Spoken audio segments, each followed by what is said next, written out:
ദൈവമായ കർത്താവിൻ്റെ അതിപരിശുദ്ധമായ നാമം വാഴ്ത്തപ്പെടുമാറാകട്ടെ. ദൈവത്തിൻ്റെ തിരുവചനം ശ്രദ്ധിക്കാൻ വന്നിരിക്കുന്ന നിങ്ങളെ എല്ലാവരെയും ദൈവമായ കർത്താവ് ധാരാളമായിട്ട് അനുഗ്രഹിക്കുമാറാകട്ടെ. യേശു കർത്താവിൻ്റെ പുനരാഗമനവും മരിച്ചവരുടെ പുനരുത്ഥാനവും എന്ന പ്രസംഗ പരമ്പരയുടെ 11ാമത്തെ പ്രഭാഷണമാണ് ഇപ്പോൾ നിങ്ങൾ കേൾക്കുവാനായിട്ട് പോകുന്നത്.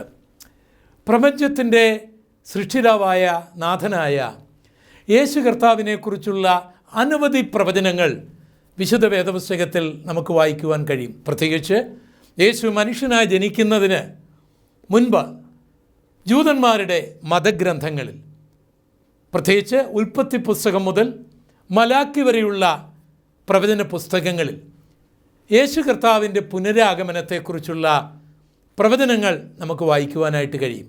മാനവലോകത്തിൻ്റെ രക്ഷയ്ക്കായിട്ട് യേശു ദൈവത്തോടുള്ള സമത്വം മുറുകെ പിടിക്കാതെ ദാസരൂപമെടുത്ത് വേഷത്തിൽ മനുഷ്യനായിട്ട് കന്യക സുധനായിട്ട് ബേത്ലഹേമിൽ ജനിക്കുകയാണ്. ഇത് പ്രവാചകന്മാർ പ്രവചിച്ച പ്രവചനങ്ങളുടെ നിവൃത്തിയായിരുന്നു. 33.5 വർഷമാണ് യേശു കർത്താവ് ഈ ഭൂമിയിൽ മനുഷ്യനായി ജീവിച്ചത്.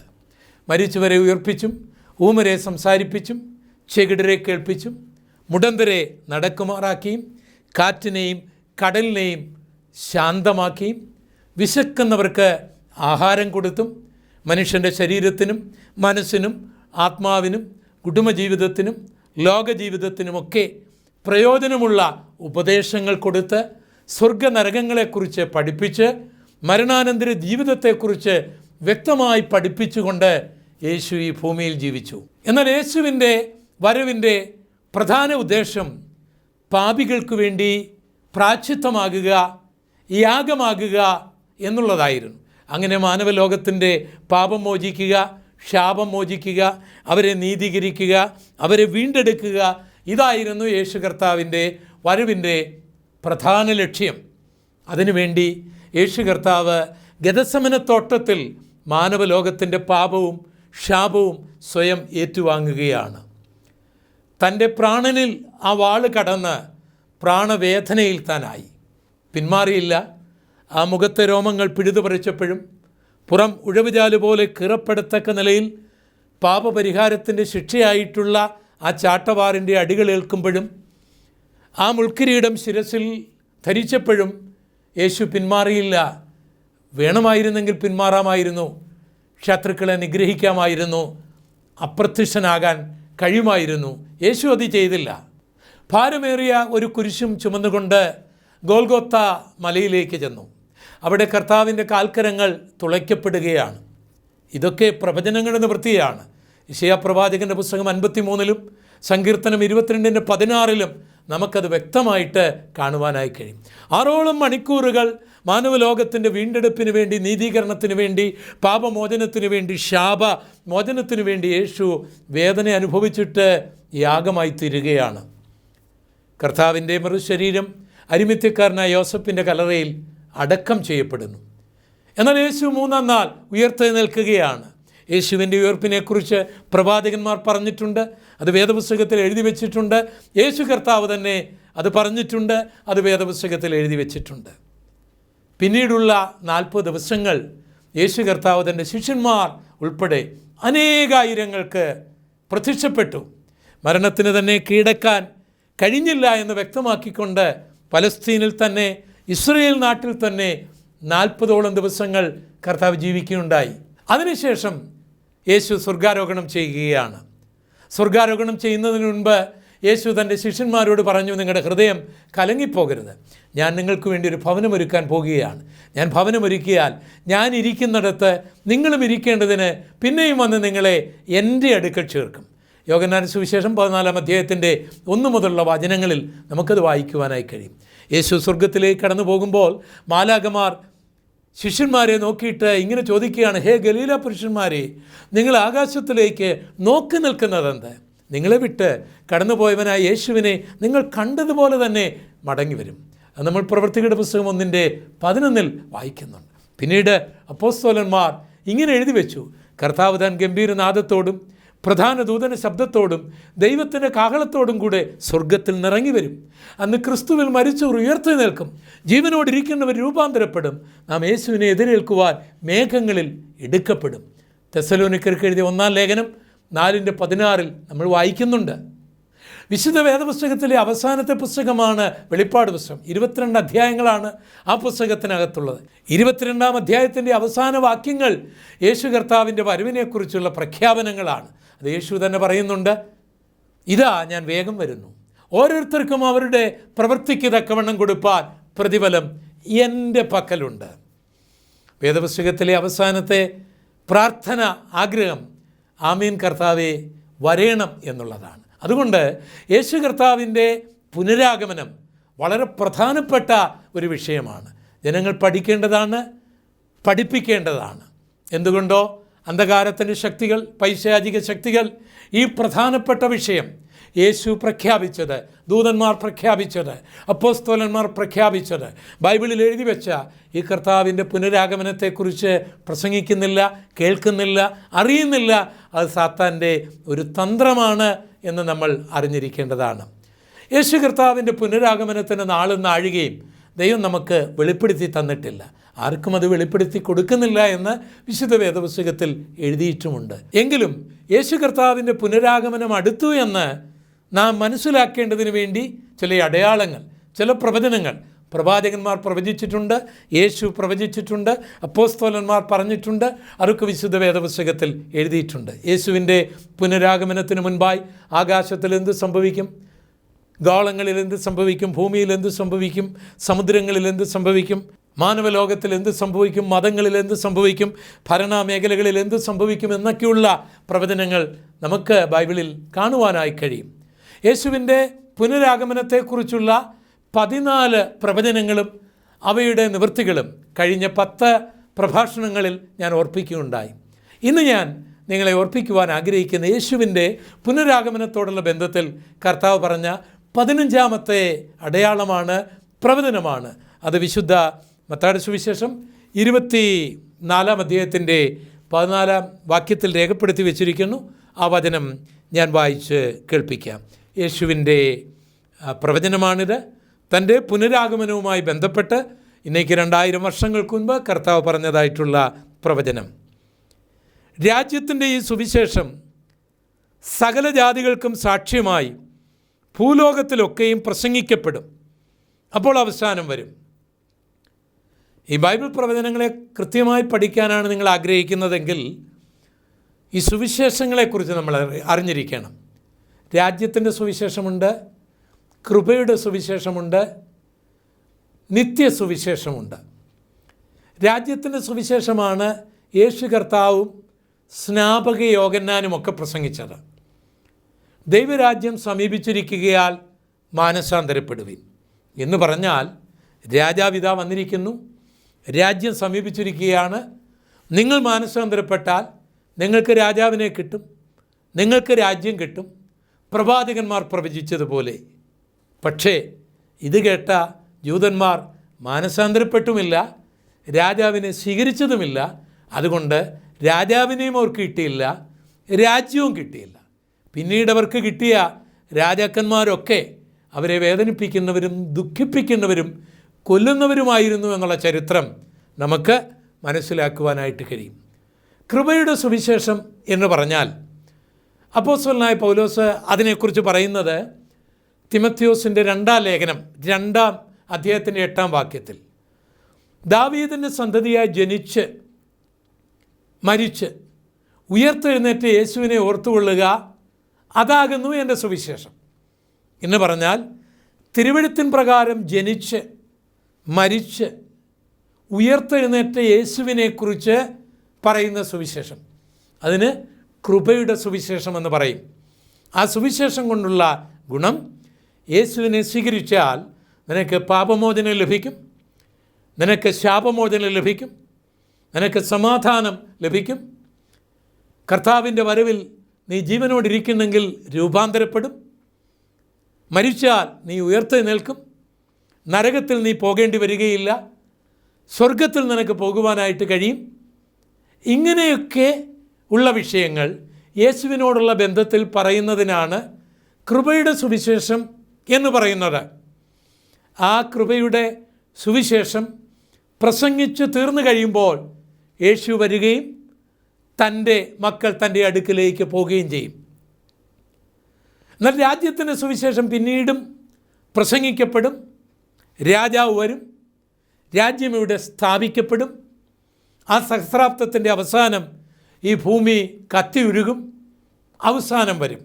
രാജ്യത്തിൻ്റെ ഈ സുവിശേഷം സകല ജാതികൾക്കും സാക്ഷ്യമായി ഭൂലോകത്തിലൊക്കെയും പ്രസംഗിക്കപ്പെടും.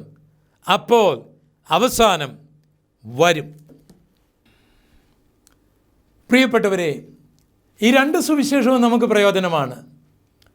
കൃപയുടെ സുവിശേഷം നാം പ്രസംഗിക്കുന്നു, അതിൻ്റെ അവസാനത്തിൽ കർത്താവ് വരും. രാജ്യത്തിൻ്റെ സുവിശേഷം നമ്മുടെ കർത്താവ് രാജാവായി വരും, രാജ്യം സ്ഥാപിക്കും. ഈ രണ്ട് വരവിനും തമ്മിൽ 7 വർഷത്തെ ഇടക്കാലം മാത്രമേ ഉള്ളൂ. അതുകൊണ്ട് ഈ പ്രവചനവും സുവിശേഷം രാജ്യത്തിൻ്റെ സുവിശേഷമാണെങ്കിലും കൃപയുടെ സുവിശേഷമാണെങ്കിലും ഭൂലോകത്തിൽ മുഴുവൻ പ്രസംഗിക്കപ്പെടും എന്ന് യേശു പറഞ്ഞ ഈ പ്രവചനം കർത്താവിൻ്റെ പുനരാഗമനത്തിൻ്റെ പ്രധാനപ്പെട്ട ഒരു അടയാളമാണ്. യേശു ഈ പ്രവചനം നടത്തുമ്പോൾ യേശു കർത്താവും 12 ശിഷ്യന്മാരുമുണ്ട്. രാജ്യത്തിന് സപ്പോർട്ടില്ല, മതത്തിന് സപ്പോർട്ടില്ല, എല്ലാ മേഖലകളിലും എതിരാണ്.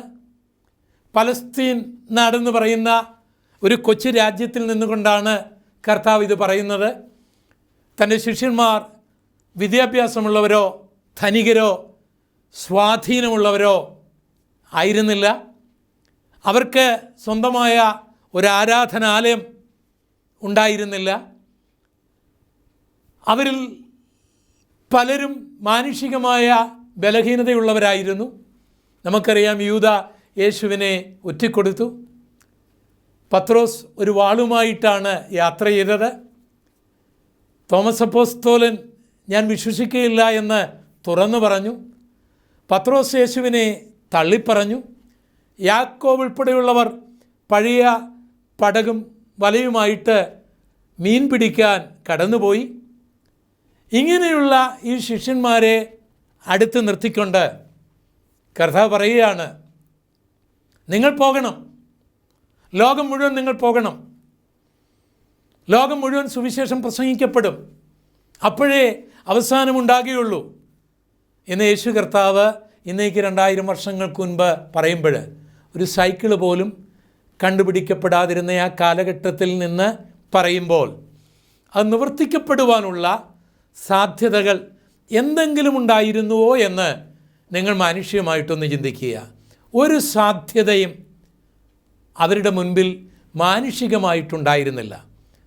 അതിന് പകരമായിട്ട് ഈ സുവിശേഷം എന്നേ തിരോഭവിക്കപ്പെട്ടു പോകണം എന്നുള്ള നിലയിലുള്ള എതിർപ്പുകളാണ് പിന്നീട് അവർ അഭിമുഖീകരിച്ചത്.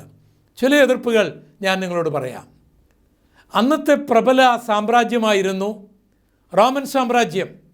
യേശു ഇത് പറയുമ്പോൾ റോമൻ സാമ്രാജ്യത്തിൽ നിന്നുകൊണ്ടാണ് ഈ കാര്യം പറയുന്നത്, ഭൂലോകം മുഴുവൻ സുവിശേഷം പ്രസംഗിക്കപ്പെടുമെന്ന്. എന്നാൽ നിങ്ങൾക്കറിയാമോ, 3-ാം നൂറ്റാണ്ട് വരെ എല്ലാ റോമൻ ചക്രവർത്തിമാരും സുവിശേഷ വിരോധികളായിരുന്നു. സുവിശേഷം പ്രചരിപ്പിക്കപ്പെടരുത് എന്നാഗ്രഹിക്കുന്നവരായിരുന്നു. കാരണം അവർ സുവിശേഷത്തെ തെറ്റിദ്ധരിച്ചു. മറ്റൊരു രാജാവ് വരും, മറ്റൊരു രാജ്യം വരും എന്നുള്ള വിശ്വാസമാണ് ക്രിസ്ത്യാനികൾക്കുള്ളത്. അതാണ് സുവിശേഷം. ഞങ്ങളാരും അവരുടെ രാജാവല്ല, ചക്രവർത്തിയല്ല, വേറൊരു രാജാവ്, വേറൊരു രാജ്യം. ഇതാണ് സുവിശേഷത്തെക്കുറിച്ച് റോമൻ ഭരണകർത്താക്കൾ മനസ്സിലാക്കിയിരുന്നത്. അതുകൊണ്ട് തങ്ങളുടെ രാജ്യത്തിന്, തങ്ങളുടെ ഭരണത്തിന് ഭീഷണിയായ ഒന്നിനെയും അവർ ഭൂമിയിൽ ആ കാലങ്ങളിൽ വെച്ചിരുന്നില്ല. അതുകൊണ്ട് അവർ സുവിശേഷം നിരോധിച്ചു. അങ്ങനെ റോമൻ സാമ്രാജ്യം സുവിശേഷത്തെ നിരോധിച്ചു. ആ നിരോധനാജ്ഞ ലംഘിക്കുന്നവർക്ക് വധശിക്ഷയായിരുന്നു ഏറ്റവും ചെറിയ ശിക്ഷ. അന്നത്തെ ഏറ്റവും പ്രബല മതമായിരുന്നു ജൂതമതം. അവരും സുവിശേഷത്തെ നിരോധിച്ചു. ആരും സുവിശേഷം പ്രസംഗിക്കരുത്, ആരും സുവിശേഷ പ്രസംഗം കേൾക്കരുത്, ആരും യേശുവിൻ്റെ പുറകെ പോകരുത്. ഇതവരുടെ അന്ത്യശാസനമായിരുന്നു. അതിനെ ലംഘിച്ചവരെയൊക്കെ അവർ ശിക്ഷിച്ചിട്ടുണ്ട്. ആ ശിക്ഷ ഭയാനകമായിരുന്നു. സ്തേഫാനോസിനെ അവർ ഇഞ്ചിഞ്ചായിട്ടാണ് കൊന്നത്, കല്ലെറിഞ്ഞു കൊല്ലുകയായിരുന്നു. കാരണം അദ്ദേഹം സുവിശേഷത്തിൽ വിശ്വസിച്ചു, സുവിശേഷത്തെ പ്രസംഗിച്ചു. മാത്രമല്ല, അന്നത്തെ ഇതര മതങ്ങളും സുവിശേഷത്തെ വെറുക്കുകയുണ്ടായി. അതിലൊരു സംഭവം ഞാൻ നിങ്ങളെ ഓർപ്പിക്കാം. ഇന്നത്തെ ടർക്കിയിൽ, പണ്ടത്തെ എഫെസോസ് പട്ടണത്തിൽ ഒരു വലിയ ആരാധനാ കേന്ദ്രമുണ്ടായിരുന്നു. ആർത്തിമീസ് എന്ന ദേവിയുടെ ഒരു വലിയൊരു ആരാധന കേന്ദ്രം. 10,000 അവിടെ ആരാധനയ്ക്ക് വരുമായിരുന്നു. അതുകൊണ്ട് ഈ ആരാധന കേന്ദ്രവുമായിട്ട് അവിടെയുള്ള വിഗ്രഹങ്ങളും മറ്റ് സാമഗ്രികളും ഒക്കെ ഉണ്ടാക്കുന്ന ഒരു കമ്പനി നടത്തുന്ന ബുദ്ധിമാനായ ദെമത്രിയോസ് എന്നൊരാളുണ്ടായിരുന്നു. അയാൾക്ക് ഒത്തിരി തൊഴിലാളികളും ഉണ്ട്. അയാൾ ഈ വിഗ്രഹങ്ങളും മറ്റ് ഉപകരണങ്ങളും ഒക്കെ ഉണ്ടാക്കി വിറ്റ് ദൈവത്തിൻ്റെ പേരിൽ, മതത്തിൻ്റെ പേരിൽ ജീവിച്ചുകൊണ്ടിരുന്നൊരു മനുഷ്യനാണ്. അയാൾക്ക് ഈ പൗലോസിനെയും സുവിശേഷത്തെയും ഇഷ്ടമായിരുന്നില്ല. അതുകൊണ്ട് അദ്ദേഹം എന്തു ചെയ്യുമെന്നറിയാമോ? തൻ്റെ തൊഴിലാളികളെ എല്ലാം വിളിച്ചു കൂട്ടിയിട്ട് ഒരു പ്രസംഗം നടത്തി. നിങ്ങൾ കണ്ടോ ഈ പൗലോസിനെ? അയാൾ യേശുവിനെക്കുറിച്ച് പ്രസംഗിക്കുകയാണ്. അതുകൊണ്ട് നമുക്ക് വരുന്ന ദോഷം എന്താണെന്ന് നിങ്ങൾക്കറിയാമോ? നമ്മുടെ ആർത്തിമീസ് എന്ന് പറയുന്ന ഈ ദൈവം ലോകം മുഴുവൻ ആദരിക്കപ്പെടുകയാണ്, ആരാധിക്കപ്പെടുകയാണ്. ആ ദേവിയുടെ മഹത്വം മങ്ങിപ്പോകും. മാത്രമല്ല, വിഗ്രഹാരാധന തെറ്റാണെന്നാണ് ഇദ്ദേഹം പ്രസംഗിക്കുന്നത്. അപ്പോൾ നമുക്ക് പിന്നെ തൊഴിലില്ലാതെയായി പോകും. ഇങ്ങനെ ജനങ്ങളെ സ്ക്രൂ ചെയ്ത് വർഗീയ വിഷം കുത്തിവെച്ച് ഒരു വലിയ സമൂഹത്തെ ഇളക്കി. ജനമെല്ലാം ഇത് കേട്ടപാടെ കാര്യമെന്തെന്നറിയാതെ തങ്ങളുടെ ദൈവത്തിനെതിരായി, തങ്ങളുടെ ആരാധനയ്ക്കെതിരായി, തങ്ങളുടെ ക്ഷേത്രത്തിനെതിരായി ഇതാ പൗലോസ് എന്ന് പറയുന്ന ഒരുവൻ പ്രസംഗിക്കുന്നു എന്ന് പറഞ്ഞ് ജനങ്ങളെല്ലാം ഓടിക്കൂടി. 2 മണിക്കൂറുകൾ പട്ടണങ്ങളിൽ വലിയ കലഹമുണ്ടായി. ഭാഗ്യവശാൽ അന്ന് എഫെസോസ് പട്ടണത്തിൻ്റെ മുനിസിപ്പൽ ചെയർമാൻ ബുദ്ധിമാനായൊരു മനുഷ്യനായിരുന്നു. അദ്ദേഹം ജനങ്ങളോട് പറഞ്ഞു, പ്രിയപ്പെട്ടവരെ, നിങ്ങളുടെ ക്ഷേത്രത്തിനെതിരായി പ്രസംഗിക്കുന്നയാളല്ല ഈ പൗലോസ്.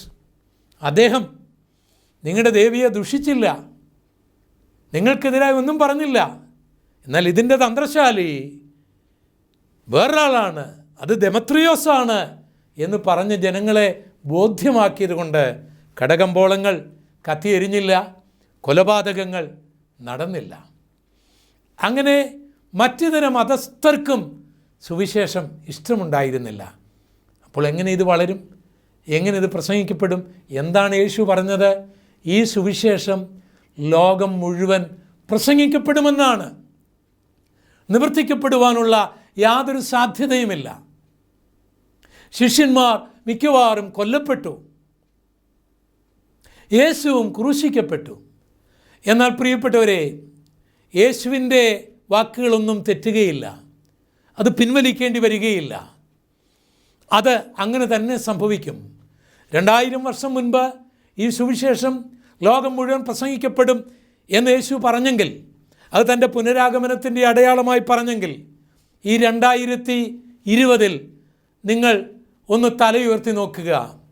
ഇന്ന് ലോകമെമ്പാടും 300 കോടിയിലധികം ക്രിസ്തു വിശ്വാസികളുണ്ട്. അതിൽ ലക്ഷക്കണക്കിന് സുവിശേഷ പ്രാസംഗികരുണ്ട്. അവർ 24 മണിക്കൂറും പ്രസംഗിച്ചു കൊണ്ടിരിക്കുകയാണ്. സുവിശേഷം പ്രസംഗിക്കപ്പെടാത്ത ഒരു സെക്കൻഡ് പോലും ഈ 2020 ഭൂമിയിലില്ല. 100 കണക്കിന് റേഡിയോ നിലയങ്ങൾ ഇന്ന് സുവിശേഷ പ്രചരണത്തിനുണ്ട്. 1000 കണക്കിന് TV ചാനലുകൾ ഇന്ന് സുവിശേഷ പ്രചരണത്തിനുണ്ട്. ഇന്നത്തെ സോഷ്യൽ മീഡിയയിലൂടെ, വാട്സാപ്പിലാകട്ടെ, ഫേസ്ബുക്കിലാകട്ടെ, യൂട്യൂബിലാകട്ടെ, എല്ലാ മാധ്യമങ്ങളിലും സുവിശേഷ പ്രചരണം നമുക്ക് കാണുവാനായിട്ട് കഴിയും. സുവിശേഷത്തിന് വേണ്ടി ഉപയോഗിക്കപ്പെടുന്ന കപ്പലുകളുണ്ട്, ഓപ്പറേഷൻ മൊബിലൈസേഷന്. 1000 കണക്കിന് ട്രക്കുകൾ സുവിശേഷ പ്രതികളുമായിട്ട് അങ്ങോട്ടും ഇങ്ങോട്ടും ഓടുന്നുണ്ട്. വിമാനങ്ങളുണ്ട്. ഇന്ന് ലോകത്തിൻ്റെ ഏതു മേഖലകളിലും സുവിശേഷം കേൾക്കാം. ഈ ഭൂമിയിൽ നിന്ന് മറ്റൊരു സ്ഥലത്ത് പോയാലും വേണമെങ്കിൽ സുവിശേഷം കേൾക്കാം. ലോകമെമ്പാടും സുവിശേഷം പ്രസംഗിക്കപ്പെട്ടില്ലേ? ഇൻ്റർനെറ്റിൻ്റെ സഹായത്തോടെ ഭൂമിയിൽ എവിടെ ഇരുന്നും സുവിശേഷം കേൾക്കുവാനുള്ള സാധ്യത ഇന്നില്ലേ? ഭൂമിയിൽ എവിടെ ഇരിക്കുന്നവരോടും സുവിശേഷം പറയാനായിട്ട് ഇന്ന് നമുക്ക് കഴിയുന്നില്ലേ? ഞാനൊരു പാവപ്പെട്ട ഹൈന്ദവ ഭവനത്തിലാണ് ജനിച്ചു വളർന്നത്. എൻ്റെ വീട് കേരളത്തിൻ്റെ കിഴക്കേ അറ്റമായ കൊച്ചറയിലാണ്. ഞാൻ യേശുവിനെ രക്ഷകനായി സ്വീകരിച്ചപ്പോൾ എൻ്റെ ഗ്രാമമായ കൊച്ചറയിൽ ഒറ്റയ്ക്ക് നിന്നും കൂട്ടമായി നിന്നും ഞാൻ സുവിശേഷം പ്രസംഗിച്ചിട്ടുണ്ട്. പിന്നെ കേരളത്തിൻ്റെ പല ഭാഗങ്ങൾ, ഇന്ത്യയുടെ പല ഭാഗങ്ങൾ, ജെറുസലേമിൽ ഭൂമിയുടെ ഒരറ്റമായ സ്റ്റെർലിംഗ് പോയിന്റിൽ നിന്നും സുവിശേഷം പ്രസംഗിക്കാനുള്ള ഭാഗ്യം എനിക്കുണ്ടായി. ഈ സുവിശേഷം ഭൂലോകം മുഴുവൻ പ്രസംഗിക്കപ്പെടും എന്നുള്ള 2000 വർഷത്തിന് മുൻപുള്ള യേശുവിൻ്റെ പ്രവചനത്തിൻ്റെ ഒരു നിവൃത്തിയാകാൻ എനിക്കും ദൈവം ഭാഗ്യം നൽകിയുണ്ടായി. അങ്ങനെ 2000 വർഷങ്ങൾക്ക് മുൻപ് യേശു കർത്താവ് പറഞ്ഞതുപോലെ രാജ്യത്തിൻ്റെ ഈ സുവിശേഷം, കൃപയുടെ ഈ സുവിശേഷം ഭൂലോകം മുഴുവൻ പ്രസംഗിക്കപ്പെടുകയാണ്. 1-2 പേരല്ല, ലക്ഷക്കണക്കിന് ആൾക്കാർ ഇന്ന് ലോകത്തിൽ ലഭിക്കാവുന്ന എല്ലാ മാധ്യമങ്ങളും ഉപയോഗിച്ച് യേശുവിനെക്കുറിച്ച് പ്രസംഗിക്കുകയാണ്. ഭൂമിയിൽ എവിടിരുന്നും കാതുള്ളവർക്ക് സുവിശേഷം കേൾക്കാം. കാഴ്ചയില്ലാത്തവർക്കും കേൾവിയില്ലാത്തവർക്കും സുവിശേഷം അറിയുവാനുള്ള മാധ്യമങ്ങളിന്നുണ്ട്. അതിലൂടെയും പ്രചരണങ്ങൾ നടക്കുന്നുണ്ട്. എന്നിട്ടും എന്താണ് യേശു ഇതുവരെയും വരാതിരുന്നത് എന്നുള്ള ചോദ്യത്തിനും കൂടി ഒരു മറുപടിയുണ്ട്. പത്രോസിൻ്റെ 2-ാം ലേഖനം 3-ാം അധ്യായത്തിൻ്റെ 9-ാം വാക്യം, ചിലർ താമസിക്കുന്നു എന്ന് വിചാരിക്കുന്ന പോലെ കർത്താവ് തൻ്റെ വാഗ്ദത്തം നിവർത്തിപ്പാൻ താമസിക്കുന്നില്ല. ആരും നശിച്ചു പോകാതെ എല്ലാവരും മാനസാന്തരപ്പെടുവാൻ ഇച്ഛിച്ച് നിങ്ങളോട് ദീർഘക്ഷമ കാണിക്കുന്നതേയുള്ളൂ. പ്രിയമുള്ളവരെ, യേശു കർത്താവ് പറഞ്ഞതുപോലെ ഈ കൃപയുടെ സുവിശേഷം ഭൂലോകം മുഴുവൻ പ്രസംഗിക്കപ്പെടുന്നു. കർത്താവിൻ്റെ വരവിൻ്റെ മാറ്റൊലിയാണ് ഈ സുവിശേഷത്തിൻ്റെ വചനങ്ങൾ. എന്നിട്ടും കർത്താവ് വരാതിരുന്നതിൻ്റെ രഹസ്യം നിങ്ങൾ നശിച്ചു പോകാതിരിക്കേണ്ടതിനാണ്, മാനസാന്തരപ്പെടേണ്ടതിനാണ്, സുവിശേഷത്തിൽ വിശ്വസിക്കേണ്ടതിനാണ്, രക്ഷിക്കപ്പെടേണ്ടതിനാണ്, സ്നാനപ്പെടേണ്ടതിനാണ്, അഭിഷേകം പ്രാപിക്കേണ്ടതിനാണ്, വേർപെടേണ്ടതിനാണ്, കർത്താവിൻ്റെ വരവിന് വേണ്ടി ഒരുങ്ങേണ്ടതിനാണ്. ഒരുങ്ങാതിരുന്നാൽ നശിച്ചു പോകും, നരകത്തിൽ പോകും എന്ന് കർത്താവിന് അറിയാവുന്നതുകൊണ്ട് അവൻ ദീർഘക്ഷമ കാണിക്കുകയാണ്. ഈ സുവിശേഷം ഞാനും നിങ്ങളോട് പറയുകയാണ്, യേശു വരാറായി, മാനസാന്തരപ്പെടുക, യേശു വരാറായി, സ്നാനപ്പെടുക, യേശു വരാറായി, അഭിഷേകം പ്രാപിക്കുക, യേശു വരാറായി, പാപത്തോടും ദുരുപദേശത്തോടും വേർപെടുക, യേശു വരാറായി, കർത്താവിൻ്റെ വരവിന് വേണ്ടി ഒരുങ്ങുക. കർത്താവിൻ്റെ വരവിൻ്റെ മാറ്റുലയാണ് ഇന്ന് നിങ്ങൾ കേൾക്കുന്ന ഈ സുവിശേഷ പ്രസംഗം. നമ്മുടെ കണ്ണുകളടയ്ക്കാം, നമുക്ക് പ്രാർത്ഥിക്കാം. ഞങ്ങളുടെ കർത്താവേ, ഈ സുവിശേഷം ലോകമെമ്പാടും പ്രസംഗിക്കപ്പെടും എന്നങ്ങ് 2000 വർഷങ്ങൾക്ക് മുൻപ് പറയുമ്പോൾ മാനുഷികമായ നിലയിൽ അത് വിശ്വസിക്കുവാൻ ബുദ്ധിമുട്ടുണ്ടായിരുന്നു. എന്നാൽ ഇന്ന് ഞങ്ങൾ കണ്ണു തുറന്ന് നോക്കുമ്പോൾ അങ്ങയുടെ പ്രവചനം കൃത്യമായി നിറവേറുകയാണ്. ലോകമെമ്പാടും എല്ലാ നിമിഷങ്ങളും സുവിശേഷത്തെ നിരോധിച്ച രാജ്യങ്ങളിലും അവിടുത്തെ വചനങ്ങൾ, അവിടുത്തെ സുവിശേഷം വിവിധ മാധ്യമങ്ങളിലൂടെ പ്രചരിപ്പിക്കപ്പെട്ടുകൊണ്ടിരിക്കുന്നു.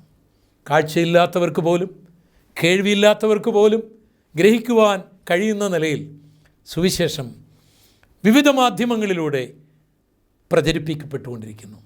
ഇത് അങ്ങയുടെ വരവിൻ്റെ അടയാളമാണ് എന്ന് മനസ്സിലാക്കി സുവിശേഷത്തെ വിശ്വസിപ്പാനും അതിനെ അനുസരിപ്പാനുമുള്ള ഭാഗ്യം എല്ലാ പ്രേക്ഷകർക്കും നൽകണമേ കർത്താവേ.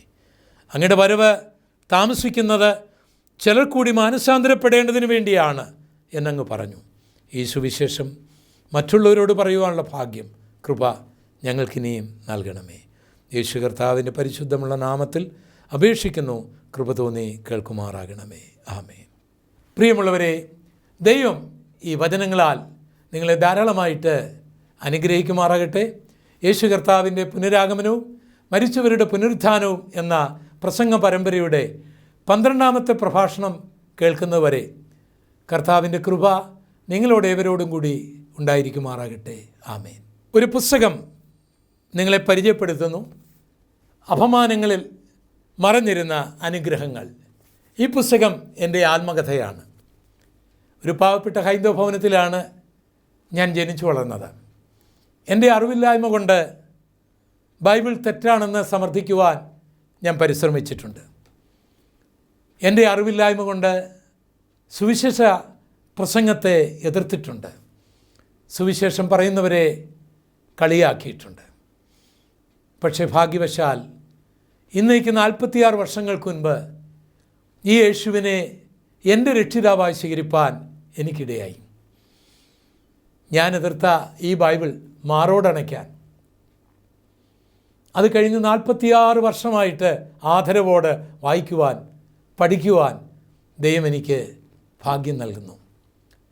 ഞാൻ എതിർത്ത സുവിശേഷം മറ്റുള്ളവരോട് പറയുവാനുള്ള ഒരു വ്യഗ്രത, ഒരാഗ്രഹം എനിക്കുണ്ടായി. എൻ്റെ സ്വന്തം നാട്ടിൽ കൊച്ചറ എന്ന ഗ്രാമത്തിൽ എൻ്റെ പ്രിയപ്പെട്ടവരോട് ഞാൻ യേശുവിനെക്കുറിച്ച് പറഞ്ഞു തുടങ്ങി. ആരംഭകാലങ്ങളൊക്കെ വളരെ വേദനാജനകമായ കാലമായിരുന്നു. തെറ്റിദ്ധാരണയുടെ കാലമായിരുന്നു. അതുകൊണ്ട് അടിച്ചവരുണ്ട്, തുപ്പിയവരുണ്ട്, കൊല്ലുമെന്ന് പറഞ്ഞവരുണ്ട്, കൊല്ലാൻ വന്നവരുണ്ട്. അന്തി ഉറങ്ങുവാൻ കടത്തിണ്ണ നോക്കി നടക്കേണ്ടി വന്നിട്ടുണ്ട്. അനേക കട വരാന്തകളിൽ അന്തി ഉറങ്ങിയിട്ടുണ്ട്. വിശപ്പ് സഹിക്കുവാൻ കഴിയാതെ പച്ചവെള്ളം കുടിച്ച് വയറ് നിറച്ച് നടന്നിട്ടുണ്ട്. തെരുവീഥികളിൽ നടന്ന് യേശുവിനെക്കുറിച്ച് പറഞ്ഞിട്ടുണ്ട്.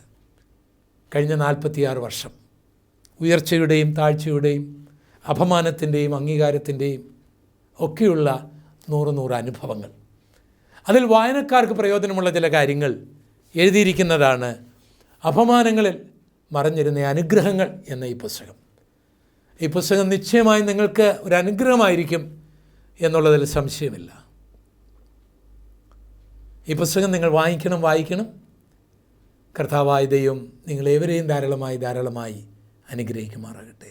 ആമേൻ.